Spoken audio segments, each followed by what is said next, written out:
Hello दोस्तों, तो स्वागत है आपका हमारे इस न्यू और लेटेस्ट वीडियो में। उम्मीद करते हैं कि आप लोग बढ़िया से पढ़ाई करते होंगे और मन लगा कर के पढ़ाई कीजिए और भी बढ़िया से स्ट्रेटजी बना कर पढ़ाई कीजिए। और हम आपके लिए वीडियो लाते रहेंगे और बढ़िया सा पढ़ते रहिए आप लोग।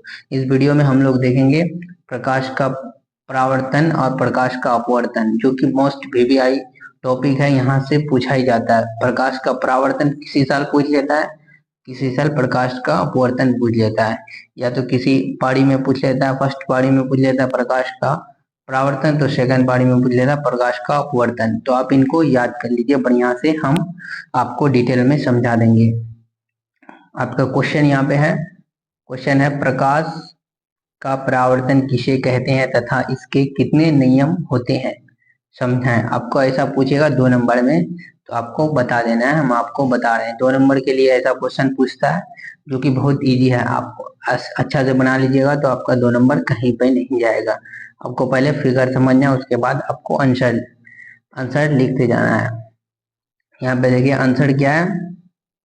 आंसर में है प्रकाश की किरण किसी परावर्तक सतह, ये हो गया आपका परावर्तक सतह, ये आपका है परावर्तक सतह। हम यहाँ पे कॉपी में लिख के लेके आए हैं, आपको हम बता रहे हैं। यह हो गया आपका परावर्तक सतह।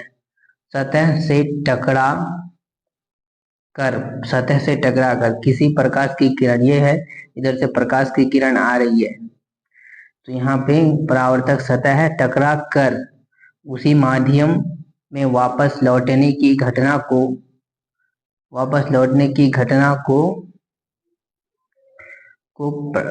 को प्रकाश का परावर्तन कहते हैं। वापस जो ऐसे पर चला जाता है वापस ऐसे, तो ये हो गया उसी वापस चला जाता है। यहाँ की परावर्तक सतह से प्रकाश की किरण जब प्रवेश करता है, यह यहाँ पे परावर्तक सतह है, यहाँ से टकरा कर वापस उसी माध्यम में चला जाता है, उसी और चला जाता है टकरा कर, तो उसे ही प्रकाश का परावर्तन कहते हैं। और ये जितना का कोण बनाते हुए आएगा उतना का कोण बनाते हुए ये ऊपर चला जाएगा। ये हो गया आपका, इसको कहते हैं अभिलंब। ये हो गया आपका अभिलंब। आप इनको याद कर लीजिए। और यहाँ पे होता है ये मूल बिंदु, ये आपका मूल बिंदु। और ये जो किरण आप यहाँ आता है वो आपतित किरण, जो किरण वापस जाता है वो परावर्तित किरण। आप इनको याद कर लीजिए। यहाँ पे इसके नियम देख लीजिए। इसका नियम होता है, इसको आपतन बिंदु कहते हैं, मूल बिंदु कहते हैं मैथ में, तो आप इसको याद कर लीजिए। यहाँ पे इसके नियम, इसके 2 नियम होते हैं। इसके 2 नियम कौन कौन सा होते हैं, तो आपको बता रहे हैं, हम लिख के लेके आए। नियम होते हैं आपतित किरण, परावर्तित किरण तथा आपतन बिंदु पर डाला गया अभिलंब, तीनों एक ही तल में होते हैं। कैसे देखिए सर, तीनों एक ही तल, इधर वाला एक तल इधर हो गया आपका, एक तल इधर हो गया, तो एक ही तल में होते हैं तीनों। ये हो गया आपका अभिलंब, लंब डाला जाता है। ये हो गया आपका आपतन किरण, ये हो गया आपका परावर्तन किरण, ये हो गया आपतन बिंदु, ये हो गया आपका आपतन बिंदु, जो कि सभी एक ही इसमें है, तल में है। तो आपका पहला नियम वही है, सभी को लिख देना है। उसके बाद दूसरा नियम जो होता है, हम बताए आपतन कोण हमेशा होता है बराबर परावर्तन कोण के। जैसे कि आपतन कोण आई हमेशा परावर्तन कोण आर के बराबर होता है, अर्थात कोण आई बराबर कोण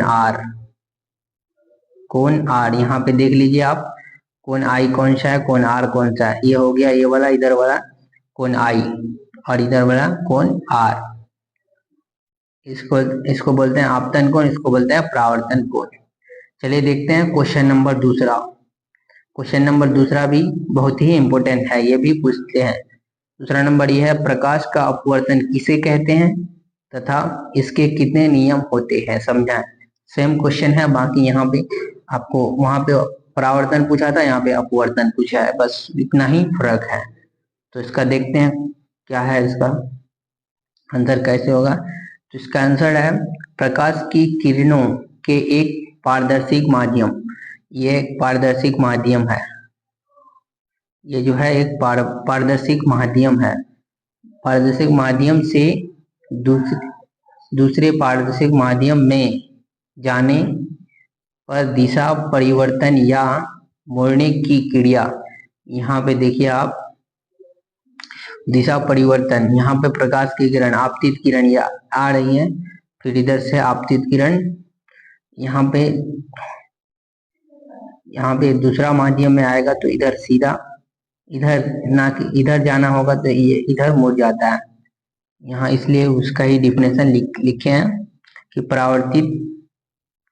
पारदर्शित माध्यम में जाने पर दिशा परिवर्तन या मोड़ने की क्रिया को प्रकाश का अपवर्तन कहते हैं, या मुड़ने की, यहाँ पे आ रहे इधर से लेकिन मुड़ गया इधर, तो इसे ही कहते हैं प्रकाश का अपवर्तन कहते हैं। और आपको पता ही होगा, ये है इधर जो आएगा वो आपतित किरण, ये अभिलंब है, अभिलंब यहाँ पे डाला गया है।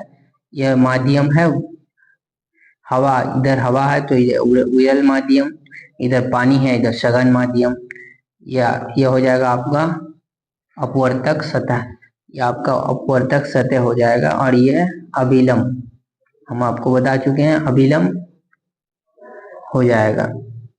यह वाला किरण जो है वो है आपका अपवर्तित किरण।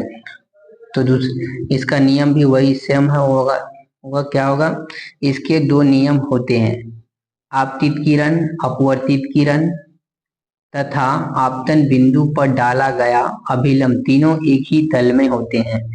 जैसे कि हम आपको बताए, यह हो गया आपका आपतित किरण, अपवर्तित किरण, अभिलंब पर डाला गया, यह अपवर्तक सतह पर डाला गया अभिलंब, तीनों एक ही तल में होते हैं, ये तीनों एक ही तल में है ना।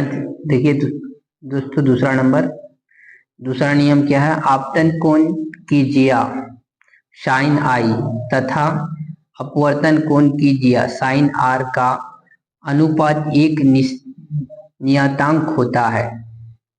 और आपको ये बताना, इसे स्नेल का भी नियम कहा जाता है। अर्थात स्नेल का नियम क्या होता है आपको बताना है, स्नेल का नियम होता है साइन आई बटे साइन आर एक नियतांक बराबर एक नियतांक। तो आप इसको शॉर्ट फॉर्म में ऐसे भी लिख सकते हैं, साइन आई बटे साइन आर बराबर एन। आप इनको याद कर लीजिए, ये फॉर्मूला बार बार ऑब्जेक्टिव में पूछते हैं, ये फॉर्मूला भी बहुत इंपॉर्टेंट है, आप इनको भी याद कर लीजिए। फिर आप एक बार हम आपको बता दे रहे हैं, ये दोनों क्वेश्चन बहुत ही मोस्ट VBI ऑब्जेक्टिव सब्जेक्टिव 2 नंबरिया क्वेश्चन है। आप ये सब बोर्ड का फेवरेट क्वेश्चन होता है, हर पारी में पूछ लेते हैं। तो आप ये सब क्वेश्चन को याद कर लीजिए, और अगला वीडियो आपको किस चैप्टर पर चाहिए हम उस चैप्टर पर लेके आएंगे, आपको कमेंट में बताना है। तब तक के लिए जय हिंद, जय भारत, मिलते हैं किसी नेक्स्ट वीडियो में।